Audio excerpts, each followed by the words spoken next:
Hello and welcome to this latest showcase and demonstration video of my newest game, Poilu, La Grande Guerre, or just Poilu for short.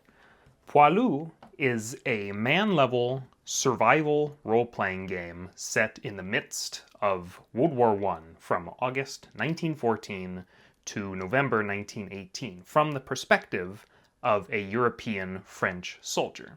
At the moment of making this video, the time of making this video, the colonial French soldiers are not currently represented, that being the Senegalese, Algerians, the Semitic peoples like the Lebanese and Syrians, and the Southeast Asian peoples like the Vietnamese.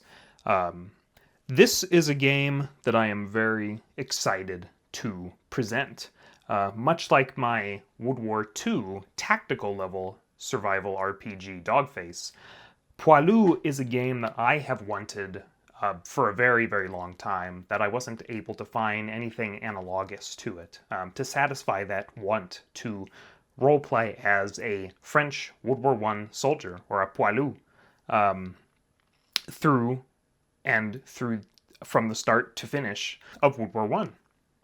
So this is a game that has been in production, or I've been designing it for many years, on and off, and I am very pleased to have finished it this year and have it out and ready to play. To go over what Poilu contains when you receive the game, Poilu of course has the box cover, which is not particularly important, but inside we have the rulebook, which is 27 pages. The rulebook includes an introduction, placing you in the context of World War I, explaining some abstractions, such as like this being at the man level, that any sorts of attacks or counterattacks, any kind of combat action that you're involved in is generally kind of it's a company level or a battalion level sort of deal.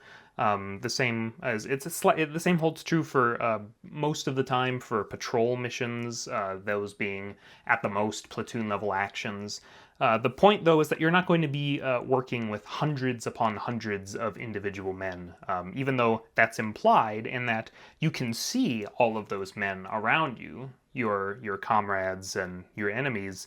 You're only going to be focusing on a few men at a time, and primarily you'll be concerned with yourself and your view, or your old chap, your buddy, your pal, if you have one and are allowed to have one.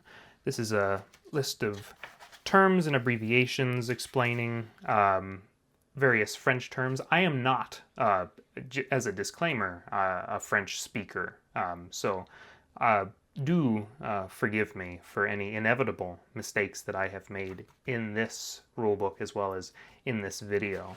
I go through the basic sequence of play. It's just very simple. You just follow along. Poilu essentially consists of going through various days spent at the front line. Those days would be days that are not necessarily consecutive. It's not like Monday, Tuesday, Wednesday, the first, second, third of the month. It doesn't work this way. What Poilu, the days in Poilu represent are days in which something exciting is likely to happen to your Poilu, whether that be combat or some kind of special event, artillery coming down on your trench positions, or even being kicked in the head by a mule, that sort of thing. It's all in the game. You go through days which are divided by half days. So during the daytime, you have daytime part 1 and part 2, representing a certain number of hours in each block, and then the same is true for night. Night is in 2 sections. Ordinarily, you don't keep track of the specific time of the day unless you're actually in combat, in which case you will keep track of the exact time of day, which in turn advances the current time block. And that's explained in the rules, of course. Information on how to read the counters, of which there are a few included in the game. Soldiers and various types of weapons, terrain, orders, an explanation of fatigue and how you gain fatigue. You can gain fatigue through certain types of weather, outcomes during missions, or failing to write home. It was a major part of the Poilu's life on the front, was writing letters home, staying in contact with his loved ones, his friends, family, all who mattered to him. So writing letters is particularly important, and failing to do so will accumulate fatigue for your Poilu in the game. Here's, of course, the explanation on time blocks and time, as well as how combat missions work and the various phases of combat, as well as the types of actions you can do. Some actions are permissible and some are not, depending on the range, that being normal range, close range, and melee range. For instance, hand grenades can only be used at close range, but not at normal or melee range, and obviously using melee weapons is forbidden at any range except for melee range. We have here various types of terrain, explanations of how patrol missions work. That's immediately following combat missions in the rulebook. How to read the definitions given on the weapon reference sheets, what the various numbers mean, which ones apply to you, and which ones apply or do not apply to the enemy.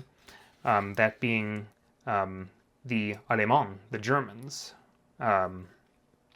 You have information on wounds, infected wounds, frostbite, and then another big part of the Poilu's life on the front line when he's not in combat, and in fact what he spends most of his time doing is chores. And you have various types of chores here that you may be assigned to, from constructing billets to sentry duty. You'll have free time as well, God willing, to relax, socialize, meet a view, make a view. I do hope I'm pronouncing that correctly. Make a friend, a buddy. Recover, write a letter, look for interesting things to, amenities to use to lower your fatigue, visit aid stations. Here's information on rotation. You'll find that rotation is much more difficult, and much less common, that is. And also, furloughs, just like rotation, will be much more difficult to acquire during and before May 1917, during the Chemin des Dames offensive, when the army regulation is much more intensive and less forgiving for the Poilu. The Poilu takes on a stoic personality. He becomes rather a realist and concerned with his mortality. He just hangs on every day, and that's what I wanted to capture with this game, was the experience of the Poilu. Here's information on your starting equipment. Equipment varies year by year. You have various types of uniforms and headwear, the kepi and the Adrian helmet, and of course you have early bright blue and red uniforms versus the horizon blue, which is much more subtle. Though it's not necessarily stated in the rulebook, I would like to point out that you cannot take your uniform off. You cannot enter battle naked. That is just not allowed. Here are various types of weapons. There's, of course, blades, bayonets, rifles, automatic rifles, semi-automatic rifles, pistols. Of course, the Germans have their own variants of these. Various types of weather, ground conditions, sky conditions, the temperature. All of these things play into the miseries of your Poilu, living in mud and filth, with rain running down his neck and chilling him to the core, chilling his spine. You have times of day here, various types of sectors, those being active sectors or quiet sectors, and it should be noted that quiet sectors are a bit of a misnomer. Just because a sector is quiet doesn't mean that you're at any real significant less of a risk of being killed. You also have various types of locations, from the far north of Flanders all the way to the south near the border of Switzerland with the Vosges. You'll find the terrain varies when you're in combat and with weather and that sort of thing, depending on your current location. You'll find Flanders is much more flooded, and you'll find much more intensive mud versus the more rocky and mountainous Vosges, which doesn't suffer quite as much from intensive poor weather conditions, yet you'll find fewer fewer houses for cover and that sort of thing in the Vosges. Here's various types of frontline events, how to resolve those, as well as special events that occur depending on the time of year during the war, how to resolve capture and imprisonment, furloughs, various ranks that you may hold, and with ranks comes the ability to command other men on the field of battle, up to a maximum of 5 men, or really 4 if you have a buddy, of you. In that case, it would be 4, but up to 5 is what you can command. And here's explanation for how to deal with having a friend, victory points and decorations, and then here is a list of playable regiments, if I'm pronouncing that correctly, that you can join and follow their actual combat path through World War II fighting, or World War I, excuse me, fighting in the Battle of the Somme, the Battle of the Chemin des Dames, Verdun. All of these are represented, all the major battles, and that affects the intensity of of your sector and how often you'll be seeing combat. Poilu also comes with a list of tables, which are used to determine what type of, how active your sector is, sky conditions, ground conditions, temperatures. You'll find here generating what kinds of missions you'll be having that day, if any, types of chores you'll have, and resolving those chores. You may be hit by a sniper's bullet in the middle of resolving your chores, depending on the time of day. It's particularly dangerous to be working out in the middle of the day on the Western Front. Here's generating actions for attacking units, and on the reverse of this page is defender actions, and this is all determined with 1 die roll. When you have all your units, your men set up on the combat mat, you would make 1d10 plus 1d10, or 1d100, excuse me, die roll, and then just cross-reference C79. You would just go to the 76 to 80 section and cross-reference depending on the current space that the man occupies, as well as his cover, whether that's poor or good. Poor being open tree or crater, and good being building, rubble, or trenches. You would just reference what he does based on the recommendation here, or what you generate for him. And of course, these things are modified too by range and the kind of weapon that he's carrying and that sort of thing. These are your 2-hit tables. You essentially have to roll, very simply, just less than or equal to a soldier's troop quality, which can be located right up here on the top right of each 1-inch soldier counter. And of course on the back, this is a Poilu, not necessarily you, it's just a French soldier. Here's an Allemand, a German soldier with a troop quality of 14. You roll less than or equal to that, and then of course that his 2 hits, melee attacks, that kind of thing is modified by range. If you're being attacked and it's early in the war and you're wearing a bright red and blue uniform, an early uniform, and an early kepi, then you're at much greater risk of being hit. You're much more conspicuous, easy to see. And of course there's weather comes into effect, the type of cover and the range difference between the 2 men. And then as for machine gun events, artillery events, and aircraft events, you just have to roll less than or equal to this number plus these modifiers down here to the 1d100 roll. Here's resolving hit locations and wounds, as well as the effects of gas, poison gas, if and when that comes into effect. These are resolving combat random events right here. There are 10 events available there. These are patrol events, which are resolved when you're conducting patrol missions as you move across no man's land or through woods or across hills or wherever you may be conducting your patrol. As you advance each patrol box, you would resolve a patrol event. There are many of those. Here are the frontline life events. These are broken up by day and night. Should you roll an event that does not apply. If it's daytime and you roll a night event, then of course that event does not apply for that time. You just ignore that. Reserve, rest, and training life events. These are when you are off the front line, when your regiment is perhaps conducting intensive training, or you're very rarely able to secure some rest in a town or something along that nature. That not being a furlough, but just being part of the reserve, rest, and training.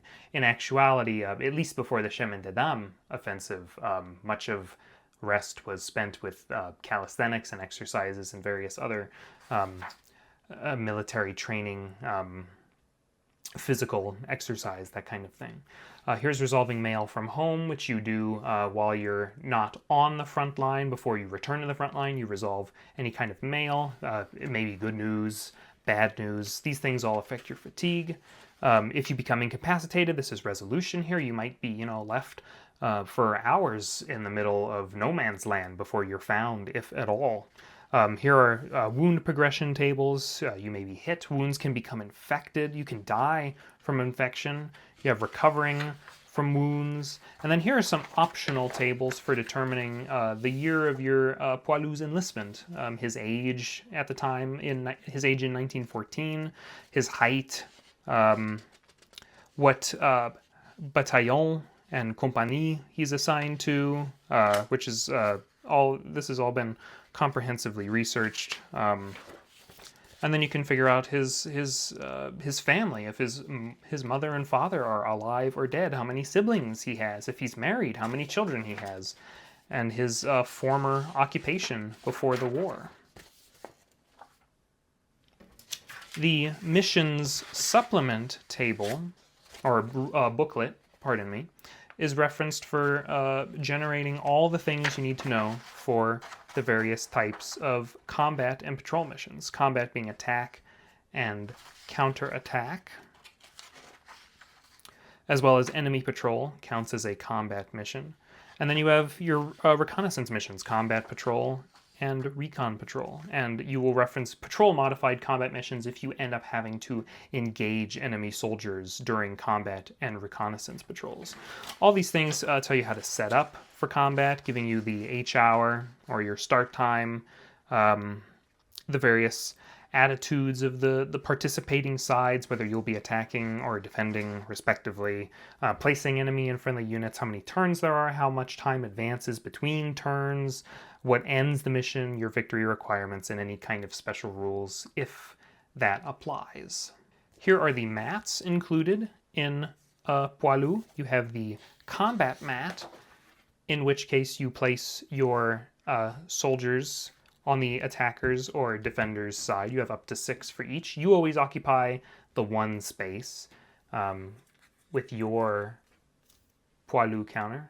There's no troop quality here because your troop quality varies and progresses, increases or decreases as a result of fatigue, or increases as you become a more experienced soldier. So you would place that if you were defending right about there, or attacking, you would place that in the one section. When you're actually placing soldiers, you're essentially going to want to just pick them at random. You don't have a choice in this. Aside from your view, who you place, you set aside separately on the player character, the Poilu track sheet. So you would just place, for instance, this soldier here, depending on, and then you would do that for how many you would have to do. You do the same for the Germans. You'd choose a random counter, place that there, and that's how you generate soldiers on the combat mat.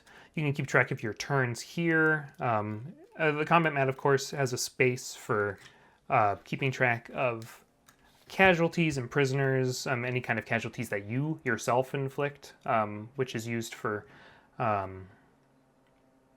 the awarding of various decorations. You can keep track of the distance between your side and the enemy, the range, the initiative, and here's resolving initiative and momentum here, as well as route and possible surrender depending on the range. This is the time track sheet. The time track sheet keeps track of the specific time of the mission itself. This is not used when you're not in any kind of combat or reconnaissance mission. This is just for combat and reconnaissance missions, giving you the exact time, 10 o'clock, 10:30, that sort of thing. And the times of day are broken down by month here, so if the time transitions from day to night, you will know when that is, depending on the time of year. This is the patrol track sheet, which is similar to the combat track sheet, except combat doesn't occur here. You have your conspicuity, so you might become more conspicuous as the patrol progresses. You would begin here in the PO box, which is the poste d'observation. I'm saying that horrifically wrong. It's the observation post, outpost, that sort of thing. You begin here and you move across, moving to wherever your whichever patrol box your objective is located in, and then you would return to the PC box or the poste de commandant, or something to that effect. It's the command post. It's where your superior officer is, whoever your commanding officer is, who may be a non-commissioned officer, a sergeant or something, or your captain, your lieutenant. For the Poilu, and for every soldier in this time period and before and now, his concerns end at the company level. He doesn't think above that, so at the most this would be your captain. And then finally, this is the weapon reference. Actually, it's not finally. This is the second to last sheet. This is the weapon reference sheet. You can determine the various types of weapon. You can reference the various types of weapons in the game. Tells you how to do this. Explained in the rules. You'll notice for French weapons there is a red box here with a white number superimposed in that red box, whereas these German weapons do not have that. This is for tracking ammunition, and only your Poilu tracks ammunition. Your comrades do not track ammunition, and likewise the Germans don't track ammunition, but you do. This is done with the second 1d10 that you roll, I believe, where if you roll greater than or equal to this number, then that weapon is out of ammunition. You will have to reload it. You can immediately reload the weapon, but not continue shooting if you have an extra ammunition counter, which you can obtain through scrounging or before the start of a combat mission. You have the opportunity to equip various types of weapons. It's explained in the rulebook. You have your ranges here, the modifiers that apply for normal, close, and melee range if you're firing the weapon. The blue is used for melee, so if you're literally swinging this label rifle like a club, you would have this +7 modifier that you add to your roll when you're trying to roll less than or equal to your troop quality. And you'll find that, like, the headbreaker, for instance, is a very effective melee weapon with a -2 modifier, so that makes it much easier to use. The pistol is very ineffective. Machine guns, just like the rifles, are difficult to swing by themselves. If you have a fixed bayonet, that's much more effective. Of course, you require a weapon which can take a bayonet attachment, which would be these rifles. The Shoshat and the revolver and the ruby pistol do not support bayonets. Obviously, the same is true for hand grenades. And then this is the Poilu track sheet, or the player character track sheet. If you have made a view, you would place him, your friend, right there, and he would always live right here. You can only have one at a time, and should he die, not only will you accumulate a pretty significant amount of fatigue, but you will be restricted from making another one for quite some time. You can keep track of all the rest of your equipment here. Your uniform would go right there. Again, you do not take the uniform off unless you're switching to a new uniform, but you never take the uniform off. You are always clothed. And then you can put on your helmet right there and place your equipped weapon right there, such as the label with bayonet. This is modeled after an actual French class. I forget the names of these, but this is what officially the documents themselves actually look like for keeping a record of the soldier's information, his name, the names of his mother and father, information. There's interesting information here on, like, what his hair looks like, his eyes, forehead, nose, and face, his height, any peculiar marks, his degree of instruction, which is given as a number, signifying grade school, university education, that sort of thing. His recruitment serial number and mobilization class. These recruitment serial numbers are generally between 2 and 4, possibly 5 numbers. Surname, forename, any kind of nicknames, when he was born, and which department, and where in France, that sort of thing. So that is everything that you would need for keeping track of your Poilu as time goes on in the game. So going through the sequence of play, I wanted to just very quickly go through how you might resolve some combat in Poilu. I haven't set any of this up based on any particular mission. I'm not following specific mission requirements, which you would do ordinarily as these things come up. But I thought I would go through kind of how you might attack a soldier, just to give an idea of what combat might look like in your game. So we'll assume that it's August 1914. I'm equipping my early kepi and early uniform, and I'm equipped with a labelle rifle with a bayonet, and I would like to attack this soldier. So we're on turn 1 here. We are located here in combat box number 1. These are the attackers, and our objective is here in the 4th box, which is where the German is located. We are 3 boxes away, making us at normal range. So if I am to go to the rulebook, and in the rulebook, I turn to the sequence of play, and I am in a combat mission here. So I'm going to be referencing everything for combat missions. So we're moving past the initiative phase. We're assuming that I, the French, have the initiative.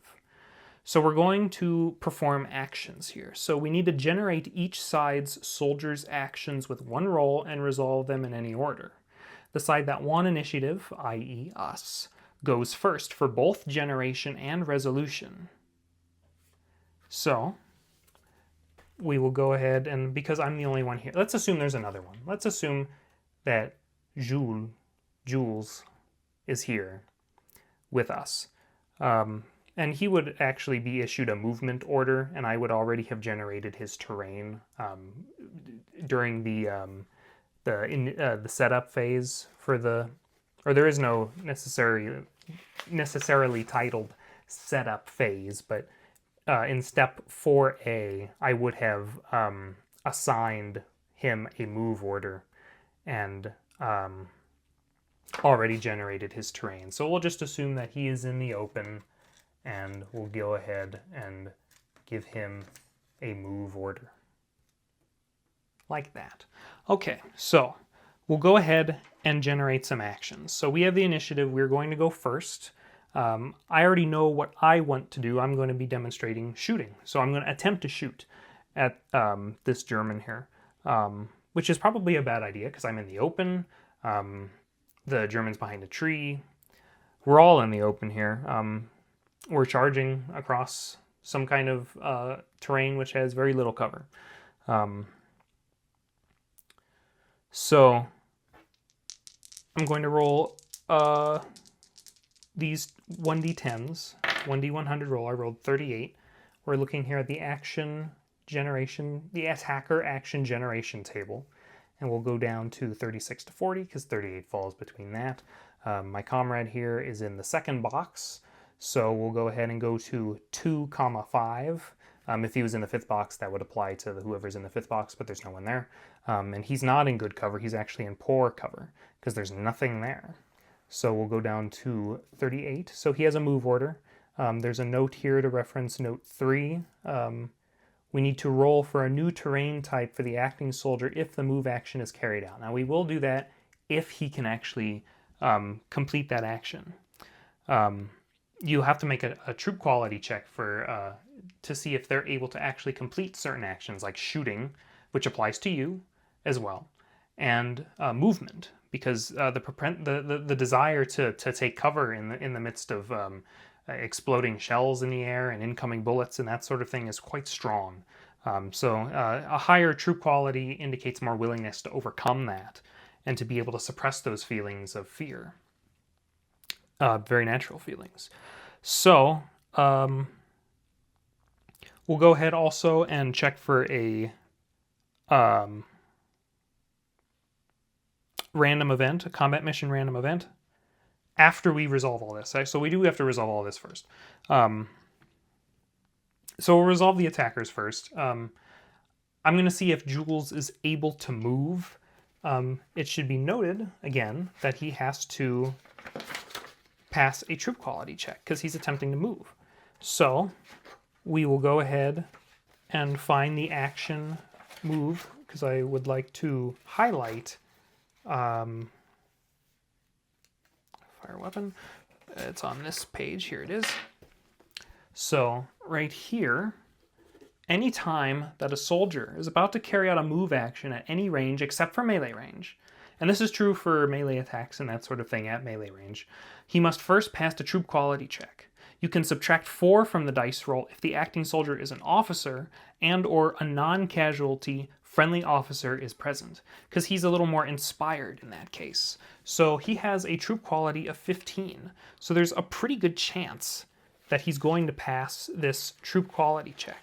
So in order to make that troop quality check, we need to roll our dice. We need to roll 1d10 plus 1d10, and it needs to be less than or equal to that soldier's troop quality.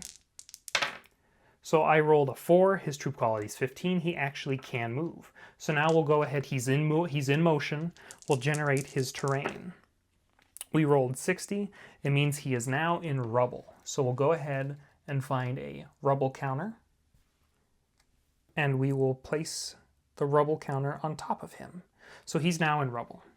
Now I'm going to attempt to shoot at this soldier who's taking cover behind a tree.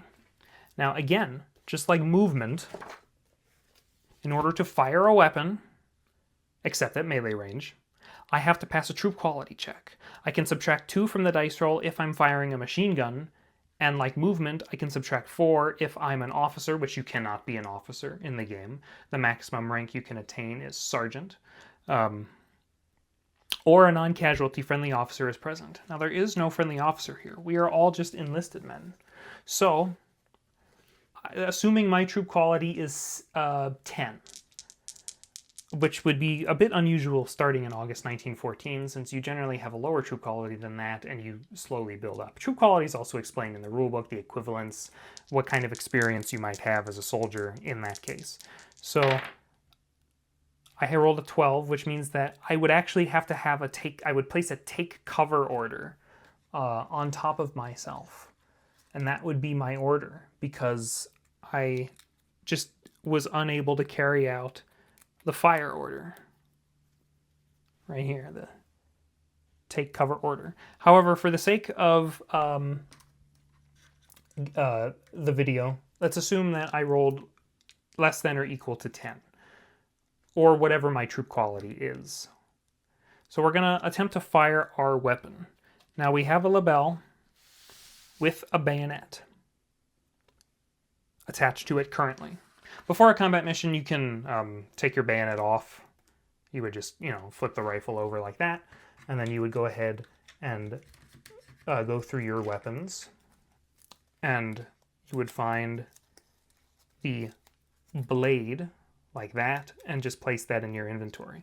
You should also note that you have a maximum of 42 pounds that you can carry in the game. Again, you can take off your uniform. And you would just total these things up, and you can't exceed that maximum. So we have our label. I'd like to hit this soldier who's at normal range, and the distance is 3 boxes away. So we'll go ahead and look here. We can see that my weapon, the label rifle, the Model 1886 M93 rifle, or rifle Model 1886, Model 19, because it was modified in 1893, has a range of 5. So we're well within shooting distance here. We can actually hit this man. We do have a +4 when we're firing for normal range. It gets a little bit better at melee range, but not at close range or normal range. So we have, let's say our troop quality again is 10. So we're going to go to the 2-hit table. Now we need to roll less than or equal to 10 with all modifiers in effect. We'll also assume that the weather it's clear weather, the ground is normal, it's dry, and the weather or the temperature is mild. So everything is quite normal. There's no special modifiers for that. So we've rolled 10. Now we would go to our modifiers. Now, again, on the weapon reference sheet, our rifle has +4 to hit at normal range. So we would be at 14. That's the 2-hit modifier right there. The attack, we are not lightly wounded, so this modifier here, this +1, does not apply. The early kepi and early uniform only applies to enemies shooting at you if you're wearing those things. Now, you wearing those things and shooting at enemies, that does not apply. So there's nothing to be concerned about here. So we're at 14. We can subtract -1 because we're firing at a German at or before September 1915. And this is to account for the spiked Pickelhaube, which is quite easy to spot, similar to our really conspicuous bright uniform. Time of day is day, so none of this dawn, dusk, or night doesn't apply. There's no rain. We don't have to worry about mist or falling snow or mud. Our target is behind a tree, so we would add +1 to our 13, which is now 14. And he's taking cover, so there's an extra +5 here, which would give him 19, or give us 19. So our final roll here is 19, which means that ordinarily that would not hit. That would be a missed shot. Our second die here is a 2, which does not exceed our ammunition. Rolling this number or greater, so we're not out of ammunition. This weapon doesn't have any kind of special rate of fire. For instance, if you have the show shot right here, the automatic rifle model 1915 CSRG, your rate of fire is 5. So if this number here of our first die was 5 or less, then we could shoot immediately again, provided we had ammunition and we hadn't rolled greater than or equal to 6, like that. So our shot did miss. Let's assume, again, that it does hit. There are some instances in which a natural 2 to 5, as you can see here, automatically does hit, and a natural 17 to 20 automatically misses. So in that case, there may be times when you actually physically cannot hit anything. Or you cannot actually hit him, or you do hit him automatically. So assuming that if we did actually get a hit, we would look here at the hit location table. And we would roll, it's actually just 1d10. We roll a 7, so that would be a near miss, like this. Ordinarily, if you're in melee, you would re-roll that. There would be no further effect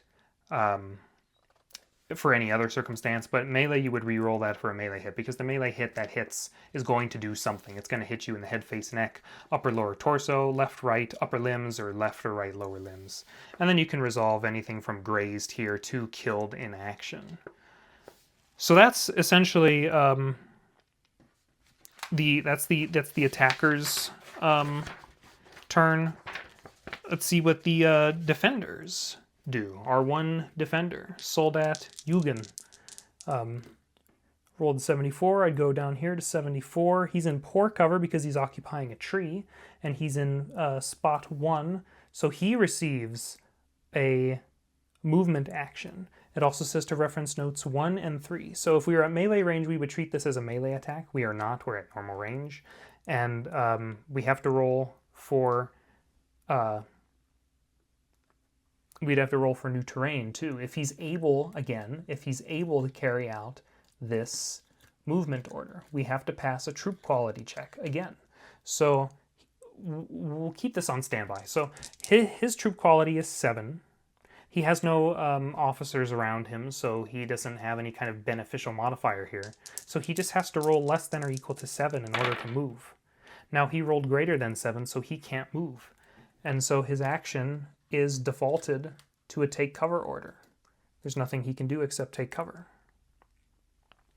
After you resolve all those actions, you would check for a combat mission random event on a 1d10 roll of 8 or more. We rolled 6, so there's no event that we have to resolve for this one. And then you would proceed to the route phase, After completing that, if there was any kind of rout or surrender, and if there's no prisoners taken, there's no rout, that kind of thing, you would proceed to the momentum phase, which would modify the time potentially, and the distance of the attackers to the objective. Attackers might get pushed back by the defenders, or they may move closer to the objective, and then eventually, if they try to enter melee range, again, they have to pass a troop quality check. The soldier with the highest troop quality attempts to pass a check in order to actually enter melee range. And then you would return and keep resolving turns until the mission is over, all the objectives are completed, victory conditions are met, someone surrenders, routes from battle, that sort of thing. So that's how combat plays out. I really want to thank you for your patience here in joining me in reviewing Poilu, which I am very eager to put out and support in the coming days, months, and years. This is a personal favorite of mine. This game, as well as the topic, is fascinating. The history is fascinating, and I really hope that you enjoy the game as much as I enjoy both designing and playing it. I think it's quite a lot of fun. I'm very grateful for your attention here.